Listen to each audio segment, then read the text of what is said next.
اعوذ باللہ من الشیطان الرجیم بسم اللہ الرحمن الرحیم قل انما ادعو ربی ولا اشرک به احدا قل انی لا املک لکم ضرا ولا رشدا صدق اللہ العظیم۔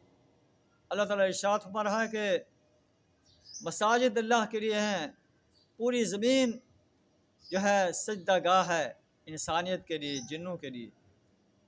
اللہ کی زمین پر اللہ کے ساتھ کسی اور کو نہ پکارو، اور نبی صلی اللہ علیہ وسلم کو کہہ دیا گیا ہے کہ آرڈر دیا گیا ہے، اے نبی صلی اللہ علیہ وسلم آپ کہہ دیں انما ادعو ربی، میں تو اپنے رب کو پکارتا ہوں، اپنے رب سے دعا کرتا ہوں، ولا اشرک به احدا، اور اس کے ساتھ کسی کو شریک نہیں ٹھہراتا۔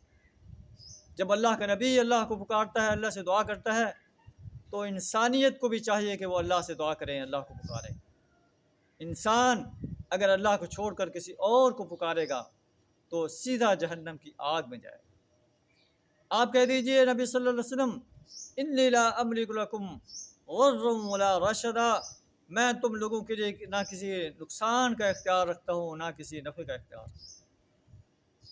قل انی لن یجیرنی من اللہ احد، آپ کہہ دیجئے مجھے اللہ کی گرفت سے کوئی نہیں بچا سکتا۔ ولن اجد من دونہ ملتحدا، اور نہ میں اس کے دامن کے سوا کوئی جائے پناہ پا سکتا ہوں۔ یہ توحید کا واضح اعلان ہے کہ ایک اللہ کو پکارو، ایک اللہ سے دعائیں مانگو، ایک اللہ کی پناہ طلب کرو، ایک اللہ کی پرستش کرو، ایک اللہ کی اطاعت کرو، ایک اللہ کی غلامی اختیار کرو، ایک اللہ کی حاکمیت کو تسلیم کرو، ایک اللہ کی حاکمیت کو قائم کرنے کے لیے میدان عمل میں آ جاؤ، فلاح پا جاؤ گے، ورنہ جہنم کی آگ سے تمہیں دنیا کی کوئی طاقت نہیں بچا سکے۔ آخر دعوانا ان الحمد للہ رب العالمین۔